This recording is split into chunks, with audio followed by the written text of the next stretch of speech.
안녕하세요. 썰 고양이입니다. 오늘의 사연 읽기 시작해보겠습니다. 안녕하세요. 저는 경기도 수원에 사는 올해로 48이 된 반찬가게 사장입니다. 오늘 이 이야기를 꺼내는 게 쉽지 않았어요. 사실 오래 묻어두고 싶었던 이야기예요. 근데 저처럼 비슷한 상황에 계신 분이 계신다면 혼자가 아니라는 걸 알려드리고 싶어서 용기를 냈어요. 제가 이 이야기를 다른 사람한테 꺼낸 게 이게 사실상 거의 처음이에요. 가깝게 지내는 단골 언니 한 분이 어렴풋이 알고 있을 뿐이고 저희 친정어머니한테도 전부 다 말씀드리진 못했거든요. 그게 부끄러워서가 아니에요. 진짜 이유는 따로 있어요. 너무 오래된 감정이라서 어디서부터 시작해야 할지를 몰랐기 때문이에요. 막상 말을 꺼내려고 하면 어디서부터 풀어야 할지 몰라서 그냥 입을 다물게 되더라고요. 마치 실타래가 너무 꽉 엉켜 있어서 어느 가닥을 잡아당겨야 풀릴지 알 수 없는 느낌이랄까요? 그렇게 혼자 품고 있다 보니 10년이 넘는 세월이 그냥 흘러버렸어요. 저는요, 13년을 참았어요.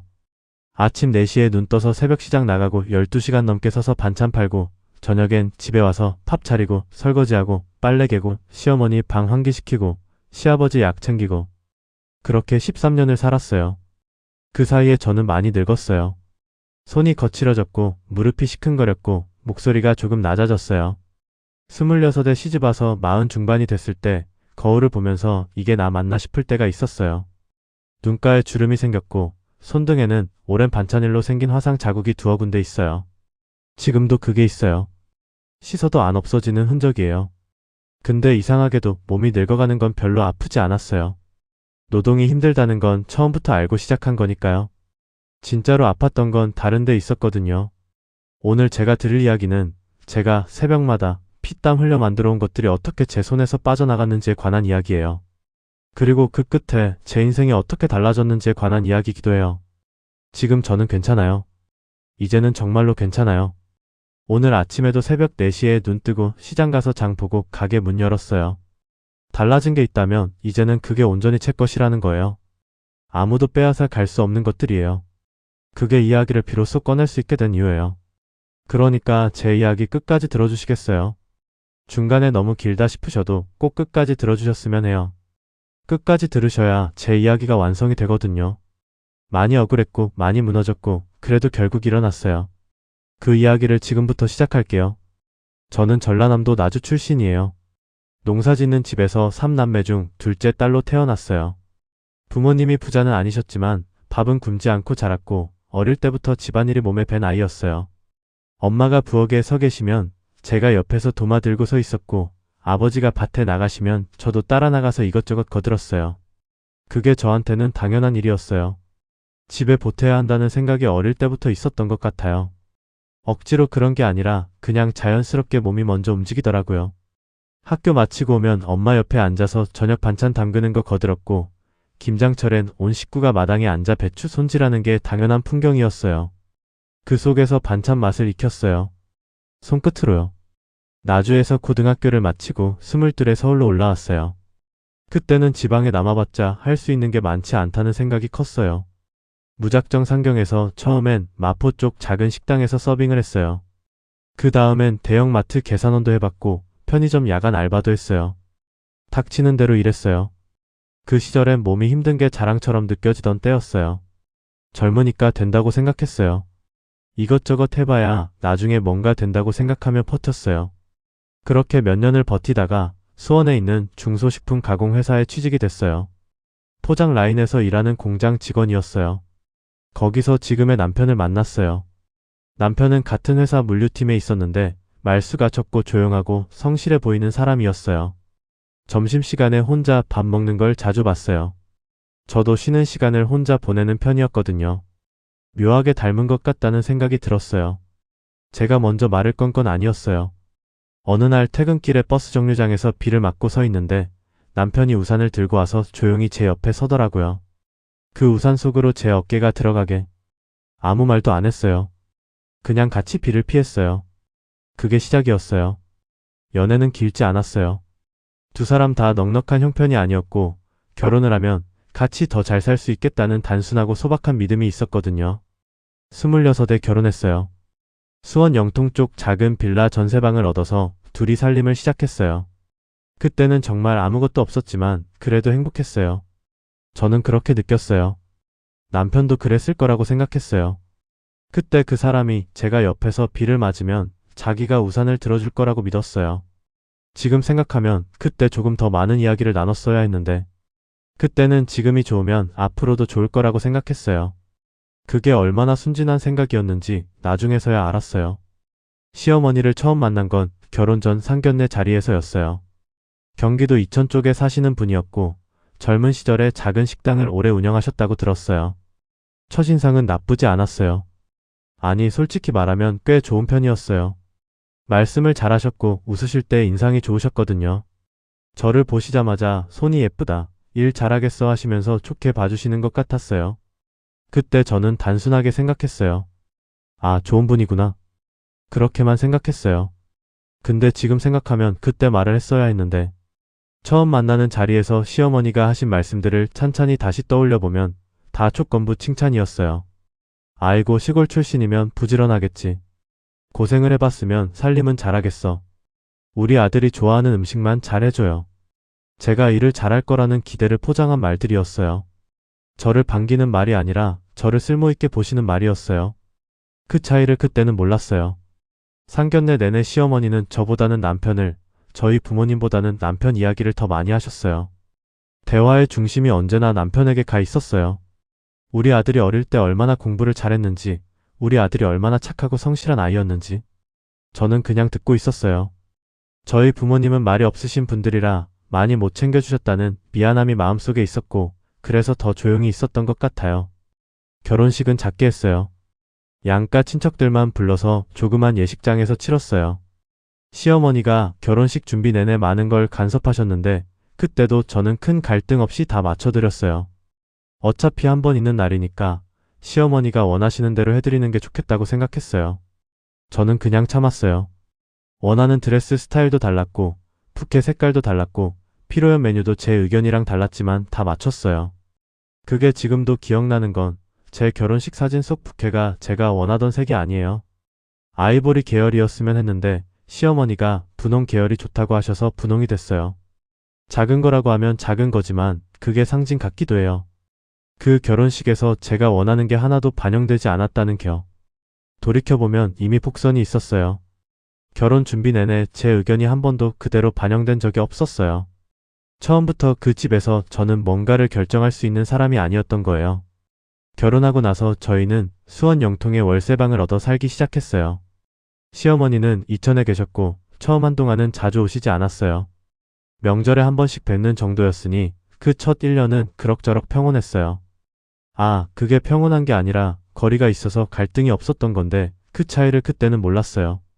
나중에서야 알았어요. 그 평화가 시작이 아니라 유예였다는 걸. 명절마다 오실 때 시어머니는 반드시 뭔가를 챙겨오셨는데 그게 늘 남편한테만 전달됐어요. 저한테는 건네시는 법이 없었어요. 우리 아들 좋아하는 거 사왔어 하시면서요. 그때는 그냥 그렇구나 했는데 이미 그때부터 저는 그 집에서 손님이었던 거예요. 결혼한 지 3년쯤 지났을 때였어요. 시아버지가 갑자기 쓰러지셨어요. 뇌경색이었어요. 다행히 생명에는 지장이 없었지만 거동이 어렵게 되셨어요. 왼쪽 반신에 마비가 왔고 말씀도 불편해지셨어요. 재활치료가 필요하셨는데 이천에서 시어머니 혼자 시아버지를 모시는 게 현실적으로 힘들다는 이야기가 나왔어요. 그러면서 합가 이야기가 자연스럽게 거론되기 시작했어요. 남편이 저한테 물어봤어요. 어떻게 생각해? 말은 물어보는 거였는데 이미 결정이 난 것처럼 하는 말이었어요. 남편 눈빛에 이미 답이 있었어요. 저는 그때 망설였어요. 솔직히 말하면 합가가 선뜻 기쁘지는 않았어요. 이미 명절마다 느꼈던 불편함이 있었거든요. 뭔가 딱 잘라 말하기는 어렵지만 시어머니 계실 때면 내 집인데 내 집 같지 않은 느낌이 있었어요. 공기가 달라지는 느낌이랄까요? 근데 시아버지가 아프신데 어떻게 싫다고 하겠어요. 그냥 했어요. 수원에 방 3개짜리 아파트로 이사를 했어요. 우리가 살던 월세방 보증금 빼고 남편 적금 깨고 제가 공장 다니면서 틈틈이 모은 돈 합쳐서 겨우 전세를 마쳤어요. 그 돈이 적지 않았어요. 제가 혼자 악착같이 모은 돈이 거기서 꽤 큰 몫을 했어요. 이사하던 날 시어머니는 이천집에서 짐을 많이 가져오셨어요. 살림살이를 절반 이상 가져오셨는데 우리 집이 시어머니 짐으로 가득 찼어요. 부엌 한쪽은 시어머니 그릇들로 채워졌고 거실 한쪽엔 시어머니 가구가 들어왔어요. 침실 창고에는 시어머니 이불 보따리가 쌓였어요. 이상하게도 그게 처음부터 기분이 묘했어요. 내가 선택한 집인데 어느 순간 내가 손님이 된 느낌이랄까요? 시어머니는 처음 2주 정도는 조심하시는 것처럼 보였어요. 음식간에 대해서도 안 말씀하시고 제가 청소하는 방식에 대해서도 안 지적하시고 딱 2주였어요. 그 2주가 지나고 나서부터 조금씩 달라지기 시작하셨어요. 지금 생각하면 그때 말을 했어야 했는데 그 2주는 시어머니가 집을 파악하시는 시간이었던 거예요. 어디에 뭐가 있는지, 냉장고엔 뭐가 들었는지, 우리 집 살림이 어떻게 돌아가는지 그걸 다 파악하신 다음에 슬슬 시작하신 거였는데 그때는 몰랐어요. 합가를 결정하던 날 밤 남편이 저한테 어머니 오시면 나는 좀 든든하겠다 했어요. 저는 그 말을 들으면서 가슴 한쪽이 서늘해지는 느낌이었어요. 왜 든든한 게 어머니예요? 저는요? 그 말이 입속에서 맴돌았지만 꺼내지는 않았어요. 그냥 참았어요. 그게 잘한 건지 못한 건지 지금도 모르겠어요. 합가한 첫 달부터 말씀들이 하나씩 들어오기 시작했어요. 처음에는 정말 사소한 것들이었어요. 음식간이 싱겁다. 된장국에 두부를 너무 많이 넣는다. 반찬이 이게 다냐? 청소를 이렇게 하면 어떡하냐? 이런 것들이요. 저는 그럴 때마다 그냥 참았어요. 네, 다음엔 더 신경 쓸게요. 그렇게 대답하고 끝냈어요. 근데 그게 쌓이기 시작하면 다르더라고요. 한 번 한 번은 별거 아닌 것 같아도 매일 한 번씩 쌓이면 한 달이 되고 한 달이 쌓이면 1년이 되거든요. 그 무게가 어느 순간부터는 무시할 수 없어져요. 시어머니는 제가 외출을 하면 꼭 어디 갔다 왔냐고 물으셨어요. 처음엔 걱정하시는 건가 했어요. 근데 그게 아니었어요. 제가 어디 갔는지 파악해 두셨다가 나중에 남편한테 전달하시는 거였어요. 오늘 내 마누라 2시간이나 없었다. 어디 갔다 왔는지도 몰라. 이런 식으로요. 남편은 그래요? 하고 대수롭지 않게 넘기긴 했지만 그런 게 반복되면서 남편 머릿속에 저에 대한 이미지가 서서히 쌓이는 거잖아요. 집을 자주 비우는 사람, 살림에 소홀한 사람, 이런 이미지가요. 시어머니는 또 제가 시아버지 식사를 차려드릴 때도 꼭 말씀이 있으셨어요. 아버님은 짠 걸 드시면 안 된다고 했잖아. 왜 이렇게 간을 세게? 근데 제가 간을 세게 한 적이 없어요. 오히려 저는 싱겁게 차렸거든요. 그러면 그 다음엔 이렇게 말씀하세요. 싱거운 건 또 왜 이렇게 싱거워요? 아버님이 드시기 싫다고 하셨잖아요. 어떻게 해도 아닌 거예요. 간이 세도 문제, 싱거워도 문제. 저는 그 패턴을 알아채는데 시간이 꽤 걸렸어요. 나중에서야 알았어요. 그 지적이 음식에 대한 게 아니었다는 걸. 그냥 저를 항상 뭔가 부족한 사람으로 만들어두고 싶으셨던 거예요. 집안일에 대해서도 마찬가지였어요. 제가 화장실 청소를 했는데 시어머니가 남편한테 조용히 청소를 이렇게 하면 어떡하냐 하시는 거예요. 제가 없는 데서 하시는 말씀이니 저는 모르지만 나중에 남편 입에서 어머니가 청소 좀 더 꼼꼼히 해달라고 하시던데 이런 말이 나오면 그때 저는 알게 되는 거거든요. 당사자한테 직접 말씀하시면 제가 고칠 수 있는데 반드시 남편을 통해서 전달하시는 방식이었어요. 그러면 남편은 자기도 모르게 시어머니 편에서 저를 지적하는 사람이 되는 거예요. 한 번은 제가 무릎이 아파서 청소를 조금 늦게 한 날이 있었어요. 시어머니가 그날 거실 바닥을 손가락으로 쓱 닦으시고는 남편한테 그 손가락을 보여주셨어요. 아무 말 안 하시고요. 남편이 저를 봤어요. 저는 아무 말 하지 않았어요. 뭘 말해도 소용없다는 걸 이미 알았거든요. 그냥 참았어요. 뭘 해도 틀리고 뭘 해도 모자란 사람. 그 역할이 서서히, 아주 서서히 저한테 씌워지고 있었어요. 지금 생각하면 그때 말을 했어야 했는데 그냥 받아들이고 고치고 또 참았어요. 그게 반복됐어요. 그게 1년이 됐어요. 그게 3년이 됐어요. 합가한 지 1년쯤 됐을 때 임신을 했어요. 결혼한 지 4년 만이었어요. 늦은 편이었지만 저는 그때까지 몸이 좀 안정되면 그때 아이를 갖자고 생각했어요. 가게를 시작하려고 알아보고 있던 시기이기도 했고요. 임신 소식을 들었을 때 기뻤어요. 진짜로 기뻤어요. 병원에서 나오면서 혼자 조용히 웃었어요. 처음으로 온전히 내 것이 생기는 느낌이랄까요? 아, 이게 내 아이구나. 이건 누가 뭐라고 해도 내 것이구나. 그런 생각이 들었어요. 근데 그 기쁨이 채 일주일이 되기 전에 달라지기 시작했어요. 임신 초기에 입덧이 심했어요. 냄새를 맡기만 해도 속이 뒤집어지는 그런 입덧이었거든요. 시장에 가면 생선 비린내에 주저앉을 것 같았고 된장 끓이는 냄새에 화장실로 달려가기도 했어요. 그러니 음식을 하는 게 너무 힘들었어요. 냄새 나는 식재료를 다루는 것도 힘들고 냄비 앞에 서 있는 것도 힘들었어요. 시어머니한테 조심스럽게 말을 꺼냈어요. 입덧이 좀 심한데 요리할 때 조금만 도와주실 수 있으면 좋겠다고요. 시어머니 반응은 이랬어요. 입덧은 마음이 약해서 그런 거야. 나 때는 입덧하면서도 바칠했어.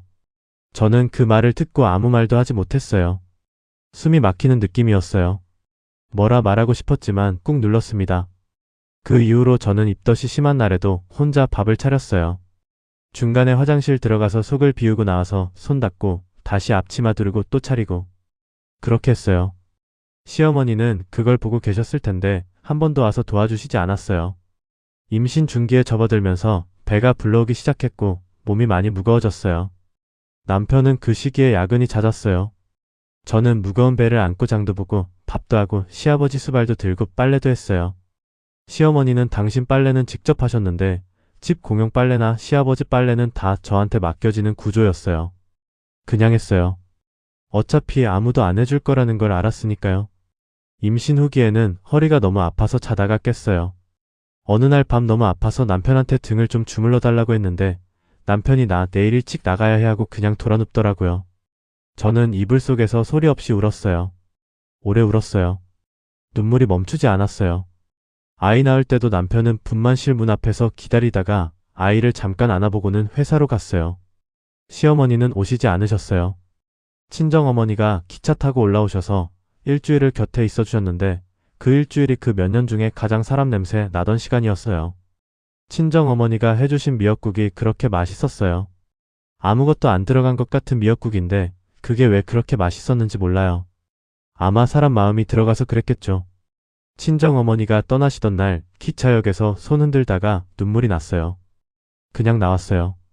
돌이켜보면 이미 복선이 있었어요. 아이가 태어났는데도 그 집에서 달라지는 건 아무것도 없었어요. 오히려 일만 더 들었어요. 아이가 태어나고 나서 시어머니와 아이 사이의 관계가 시작됐어요. 아이 이름은 지우라고 지었어요. 딸이었어요. 시어머니는 지우를 예뻐하셨어요. 그건 진심이었을 거예요. 당신 손녀니까요. 근데 그 사랑이 이상한 방향으로 흐르기 시작하더라고요. 지우가 3살쯤 됐을 때부터였어요. 시어머니가 지우한테 뭔가를 말씀하시는 걸 여러 번 들었는데 처음엔 그냥 할머니가 손녀한테 하는 말이려니 했어요. 근데 자꾸 들을수록 이상하더라고요. 지우야, 아빠가 이 집에서 제일 힘들게 사는 거야. 엄마가 가게 가면 지우는 할머니가 봐주는 거야, 알지? 엄마는 돈 버느라 바빠서 지우 생각할 시간이 없어. 이런 말들이었어요. 3살짜리한테요. 3살이면 다 알아들어요. 그 나이 아이들이 얼마나 잘 흡수하는지 키워보신 분들은 아시잖아요. 저는 그 말들을 들을 때마다 가슴 어딘가가 서늘해지는 느낌이었어요. 그래도 직접적으로 뭐라고 말씀드리지를 못했어요. 왜냐하면 제가 뭐라고 하면 시어머니가 내가 손녀한테 사랑 표현하는 게 그렇게 잘못이냐고 하실 게 뻔했으니까요. 그냥 참았어요. 지우가 4살 됐을 때 어느 날 제가 지우한테 간식을 안 된다고 했어요.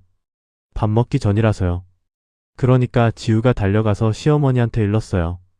시어머니는 바로 냉장고에서 아이스크림을 꺼내주시면서 할머니가 줄게 하셨어요. 저와 눈이 딱 마주쳤어요. 시어머니는 눈을 피하지 않으셨어요. 그 눈빛이 뭔가를 말하고 있었어요. 이 집에서 내 말은 힘이 없어. 저는 그 자리에서 아무 말도 못했어요.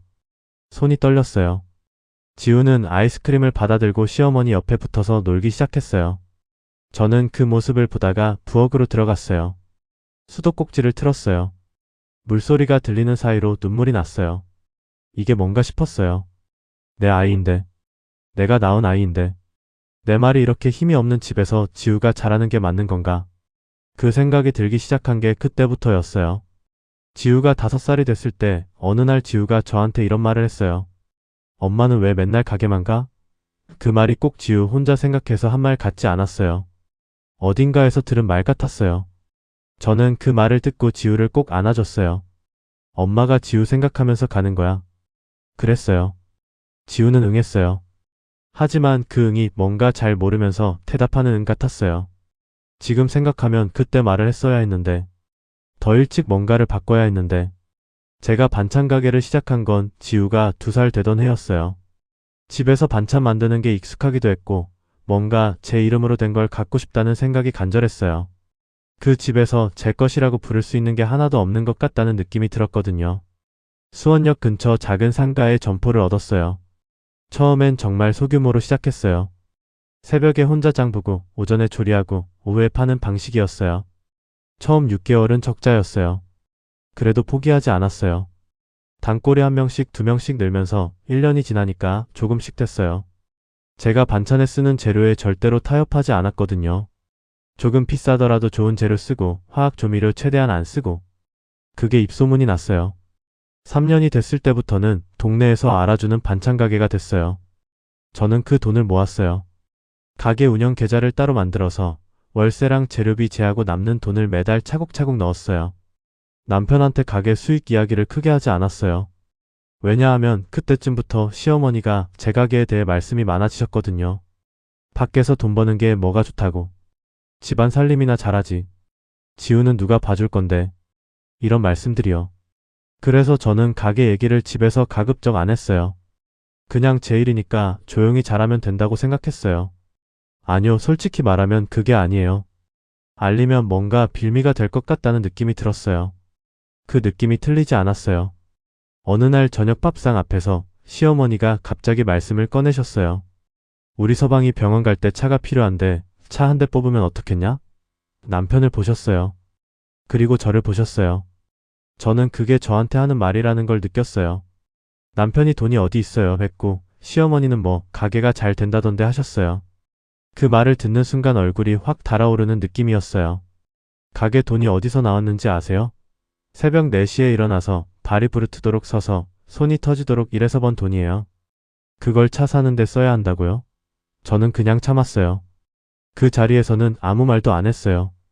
근데 그날 이후부터 시어머니의 금전 요구가 조금씩 형태를 달리하면서 계속 들어오기 시작했어요. 어느 날은 시아버지 입원비가 부족하다 하셨고, 어느 날은 이천집 수리가 필요하다 하셨고, 어느 날은 시어머니 지인 경조사에 쓸 돈이 필요하다 하셨어요. 매번 남편을 통해서 저한테 전달됐어요. 어머니가 이번에 좀 필요하시다는데. 저는 그럴 때마다 가게 수익이 넉넉하지 않다고 했어요. 그러면 남편이 어머니가 그리 아시겠어? 했어요. 그 말이 저한테는 칼처럼 들어왔어요. 내가 버는 돈이 얼마인지 모르신다고요? 아니면 알면서 모른 척 하시는 건가요? 그 차이조차 알 수가 없었어요. 나중에서야 알았어요. 그 모든 게 이미 계획된 수순이었다는 걸. 남편은 제가 힘들다는 걸 알고 있었을 거예요. 아니, 어쩌면 진짜 몰랐을 수도 있어요. 알면서 모른 척하는 건지 진짜로 몰랐는지 그 경계가 갈수록 흐릿해졌어요. 처음엔 남편이 나쁜 사람이라고 생각하지 않았어요. 그냥 어머니와 저 사이에서 어쩔 줄 몰라 하는 사람이라고 생각했어요. 근데 세월이 가면서 그게 아니었다는 걸 알게 되더라고요. 어쩔 줄 모르는 게 아니라 처음부터 어머니 편이었던 거예요. 다만 그걸 직접 드러내지 않았을 뿐이었어요. 남편은 제가 시어머니에 대해 뭔가를 말하면 항상 같은 패턴으로 반응했어요. 첫 번째는 어머니가 그런 뜻으로 하신 말씀이 아닐 거야. 두 번째는 어머니도 힘드신 상황이야. 이해해봐. 세 번째는 당신이 좀 더 너그럽게 봐봐. 그 세 가지 중에 하나였어요. 제 말을 진지하게 들어주는 반응이 한 번도 없었어요. 늘 어머니를 해석해주고 어머니를 이해시켜주는 방향이었어요. 처음엔 남편도 어쩔 수 없겠구나 했어요. 부모님이니까요. 근데 그게 반복되면 달라요. 저는 그럴 때마다 뭐라 말하고 싶었지만 꾹 눌렀습니다. 어차피 말해봐야 달라지는 게 없다는 걸 점점 알게 됐으니까요. 남편과 저는 점점 말수가 줄었어요. 자려고 누우면 각자 폰 보다가 자는 날이 늘었고 밥을 먹어도 대화가 없는 날이 많아졌어요. 거실에서 시어머니가 계시니까 두 사람이 이야기를 나눌 공간도 없었어요. 이야기하려면 방에 들어와서 문 닫고 해야 하는데 그렇게 하면 시어머니한테 눈치가 보이는 구조였어요. 그러니까 자연스럽게 할 말이 없어지는 거예요. 어느 날 저는 용기를 내서 남편한테 말했어요. 우리 이러다 남남 되는 거 아니에요? 남편이 뭐라고 했는지 아세요? 그게 다 당신 기분 탓이야. 저는 그 말을 듣고 아무 말도 안 했어요. 텅 빈 느낌이었어요. 눈물도 안 났어요. 그냥 이불을 끌어당기고 등을 돌렸어요. 그날 밤 많은 생각이 들었어요. 내가 이 집에서 무엇인지, 내가 여기서 왜 이러고 있는 건지, 이 사람이 내 남편이 맞는 건지. 근데 다음날 새벽에 또 눈 뜨고 또 장 보러 가고 또 반찬 만들고 그냥 했어요. 그게 제 일상이었으니까요. 그냥 하루하루 버티다 보면 언젠가는 나아지겠지 하는 막연한 기대가 있었어요. 지금 생각하면 그때 말을 했어야 했는데 그 막연한 기대가 저를 너무 오래 붙잡아뒀어요. 한계라는 건 갑자기 오지 않아요. 아주 천천히 오거든요. 근데 그 한계가 어디인지는 넘어보기 전까지는 몰라요. 저한테 그 한계가 보인 건 지우가 6살 되던 해 겨울이었어요. 그날은 제가 가게에서 유독 힘든 하루를 보냈어요. 단골 한 분이 반찬 맛이 예전 같지 않다고 뭐라고 하셨고 혼자 다 처리하다 보니 위생점검 서류도 늦어졌어요. 재료 납품업체에서도 연락이 뒤늦게 와서 이것저것 조정을 해야 했어요. 몸도 손도 지치고 기운 없는 상태로 집에 들어왔는데 집안 분위기가 이상하게 팽팽했어요. 지우가 시어머니 방에 들어가 있었고 남편은 아직 퇴근 전이었어요. 시어머니가 저를 보시더니 바로 말씀을 꺼내셨어요. 오늘 저녁 먹었어? 그게 인사가 아니었어요. 다음 말이 바로 이어졌으니까요. 우리 서방이 요즘 병원비가 많이 나와. 너희 가게에서 좀 보태줄 수 있지 않겠냐? 저는 가방을 내려놓으면서 대답했어요. 어머니, 가게 수익이 그렇게 넉넉하지는 않아요. 월세 재료비에 다 제하고 나면 남는 게 그리 많지 않아서요. 그랬더니 시어머니가 하신 말씀이요. 야, 내 인건비가 어디 있어? 사장이 무슨 인건비야? 거기서 나오는 돈이 다 이 집 돈 아냐? 저는 그 말을 듣는 순간 다리에 힘이 없었어요. 앉지도 서지도 못하고 그냥 그 자리에 서 있었어요. 이 집 돈이라고요. 제가 새벽부터 일어나서 손이 터지도록 일해서 번 돈이 이 집 돈이라고요. 거기서 끝이 아니었어요. 시어머니가 한 말씀 더 하셨어요. 내가 그 가게 권리금이 얼마짜린지 알아? 우리 아들 명의로 된 거잖아. 내가 마음만 먹으면 어떻게든 할 수 있어. 저는 그 말을 듣고 목 안에서 뭔가 막히는 느낌이었어요. 숨을 쉬는데 공기가 안 들어오는 것 같았어요. 그 말이 맞았거든요. 제 반찬 가게. 제가 13년 가까이 일군 그 가게의 사업자 등록이 남편 명의로 돼 있었어요. 결혼 초기에 제 명의로 사업자 등록을 하면 건강보험료 부담이 크다는 말에 남편 이름으로 했던 건데 그게 이렇게 쓰일 줄은 꿈에도 몰랐어요. 그날 밤 잠이 들지 못했어요. 눈을 뜨고 천장만 바라봤어요. 옆에서 남편이 코를 골았어요. 그 코고는 소리가 그렇게 낯설게 들린 적이 없었어요. 이 사람이 내 옆에 있는 게 맞는 건가? 그런 생각이 드는데 그게 슬프지도 않았어요. 그냥 텅 빈 느낌이었어요. 그 일이 있고 나서 일주일쯤 지났을 때였어요. 그날은 제가 가게를 조금 일찍 마쳤어요. 단골 한 분이 예약 취소를 하셔서 물량이 줄었거든요. 오후 4시쯤 집에 들어왔는데 시어머니는 외출 중이셨고 지우는 사촌네 집에 보내놓은 날이었어요. 남편도 아직 퇴근 전이었어요. 집이 텅 비어 있었어요. 저는 잠깐 쉬려고 소파에 앉았다가 이유는 모르겠는데 뭔가 불안한 마음이 들었어요. 그냥 뭔가 이상하다는 느낌이요. 특별한 이유가 있는 게 아니었어요. 그냥 손이 먼저 움직였어요. 핸드폰을 꺼내서 가게 통장 앱을 열었어요. 평소에도 수시로 보는 앱이었어요. 잔액을 확인하려고 화면을 눌렀는데 손이 멈췄어요. 숫자가 달랐어요. 제가 기억하던 잔액과 달랐어요. 엊그제 확인했을 때는 2,200만 원이 넘게 있었거든요. 그런데 화면에 뜬 숫자는 43만 원이었어요. 저는 처음에 잘못 봤나 싶어서 눈을 비비고 다시 봤어요. 43만 원. 틀림없었어요. 손이 떨렸어요. 숨이 막혔어요. 거래 내역을 눌렀어요. 사흘 전부터 이틀에 걸쳐서 3번에 나눠서 출금이 됐어요. 600만 원, 800만 원, 750만 원. 합산하면 2,150만 원이에요. 저는 그 화면을 보면서 아무것도 할 수가 없었어요. 다리가 풀려서 소파 쿠션이 바닥으로 떨어지는 것도 몰랐어요. 우선 남편한테 전화했어요. 받지 않았어요. 다시 했어요. 받지 않았어요.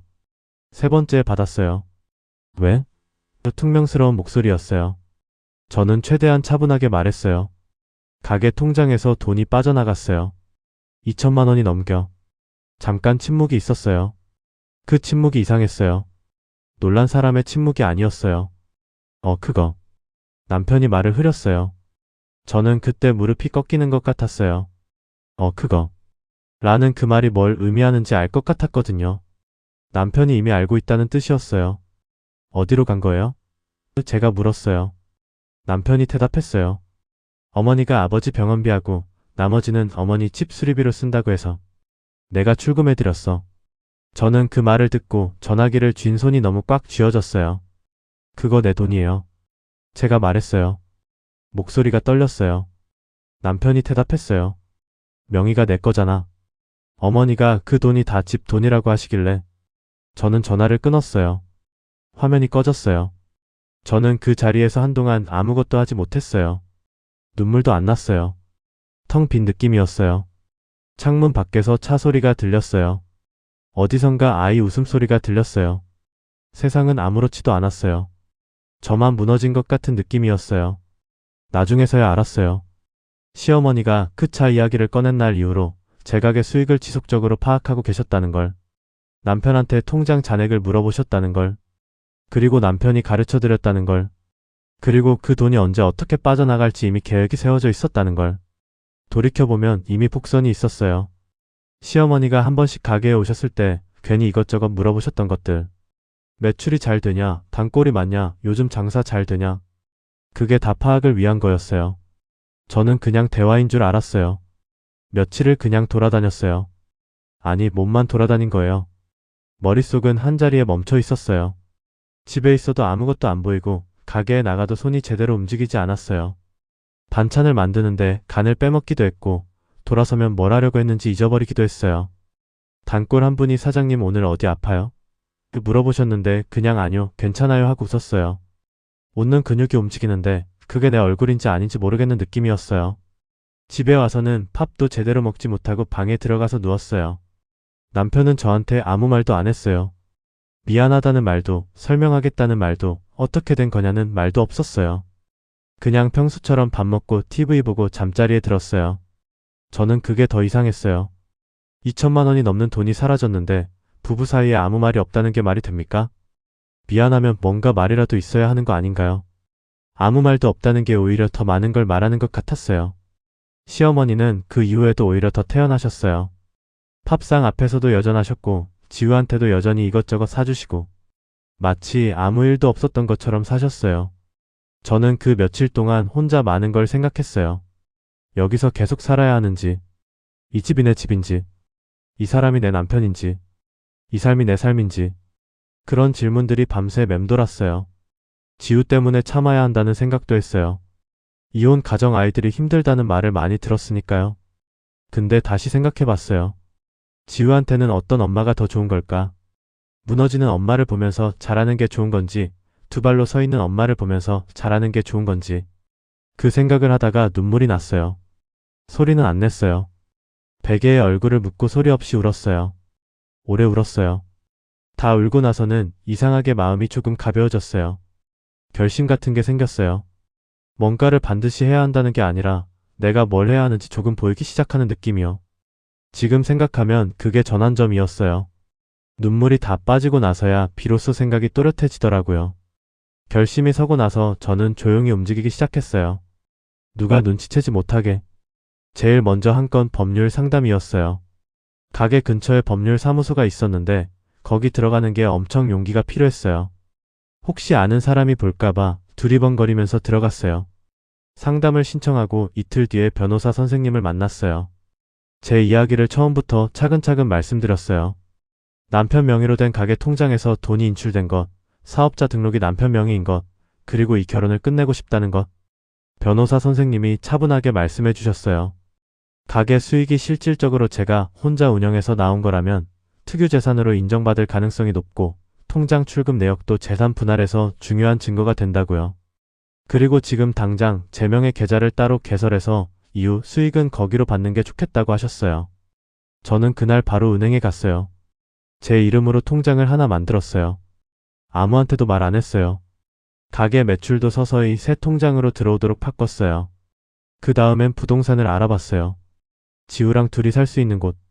가게에서 멀지 않고 지우 유치원에서도 가까운 곳. 수원 권선동 쪽에 투룸 빌라를 봤어요. 보증금이 필요했는데 제 새 통장에 들어오는 수익을 좀 더 모아야 했어요. 거기서 2달이 더 걸렸어요. 그 2달 동안 저는 집에서 평소랑 똑같이 살았어요. 밥 차리고 빨래하고 가게 나가고 아무것도 변하지 않은 것처럼. 근데 속으로는 매일 준비를 하고 있었어요. 통장 잔액을 확인하고 이사 날짜를 생각하고 지우 유치원에서 새 집까지 걸어서 몇 분인지 지도 앱으로 재봤어요. 지우 침구류를 새로 사두기도 했어요. 가게 수납 공간에 조금씩 옮겨뒀어요.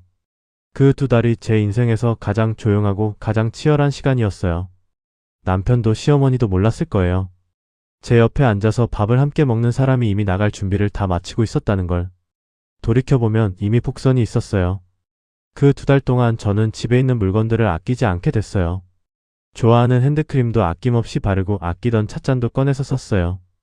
이미 마음이 먼저 떠나 있었던 거예요. 이사 가기로 한 날 아침이었어요. 그날을 저는 아직도 선명하게 기억해요. 6월 초였고 날씨가 맑았어요. 아침 6시에 일어나서 밥을 했어요. 시어머니 드실 것과 남편 도시락까지 다 차렸어요. 그날따라 정성껏 했어요. 이상하게 그러고 싶었어요. 된장찌개 끓이고 계란찜하고 시어머니 좋아하시는 마늘쪽 무침도 했어요. 냉이 무침도 했어요. 아무도 이 밥상이 마지막 밥상이라는 걸 몰랐어요. 저만 알고 있었어요. 다 차려놓고 지우를 깨워서 밥 먹였어요. 지우가 엄마 오늘 왜 이렇게 맛있어요 했어요. 저는 웃었어요. 남편이 일어나서 밥을 먹었어요. 시어머니도 나오셔서 드셨어요. 아무도 아무 말이 없었어요. 평소와 똑같은 아침이었어요. 남편이 출근하고 나서 시어머니가 밥 드시고 방으로 들어가셨어요. 저는 그릇을 닦았어요. 다 닦고 나서 지우한테 옷 입혀서 유치원 보냈어요. 문 앞에서 지우한테 말했어요.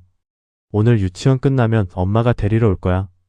지우가 응 하고 뛰어갔어요. 그 뒷모습을 보면서 코끝이 찡해졌지만 참았어요. 집에 돌아와서 제 짐을 챙겼어요. 이미 2달 동안 조금씩 옮겨놓은 거라 남은 건 많지 않았어요. 옷 몇 벌, 지우 물건들, 제가 아끼는 사진 몇 장. 그걸 조용히 가방 2개에 담았어요. 시어머니 방은 조용했어요. 저는 남편한테 문자 하나를 보냈어요. 저 나가요. 지우는 오후에 데려갈게요. 가게 사업자 명의 변경은 변호사를 통해서 진행할 거예요. 그게 전부였어요. 문자를 보내고 나서 현관에 섰어요. 신발장에 제 신발들이 정돈되어 있었어요. 거기서 운동화 한 켤레를 꺼내 신었어요. 문을 열고 나갔어요. 문이 닫히는 소리가 났어요. 딸깍. 그게 전부였어요. 폭도를 걸어 나가면서 발걸음이 이상하게 가볍게 느껴졌어요. 무거웠어야 할 것 같은데. 그런데 이상하게 가벼웠어요.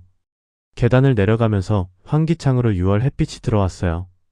그 빛이 눈에 들어오는데 코끝이 찡해졌어요. 다시는 이 계단을 내 집 계단으로 걷는 일은 없겠구나. 그런 생각이 들었어요. 그래도 발걸음을 멈추지 않았어요.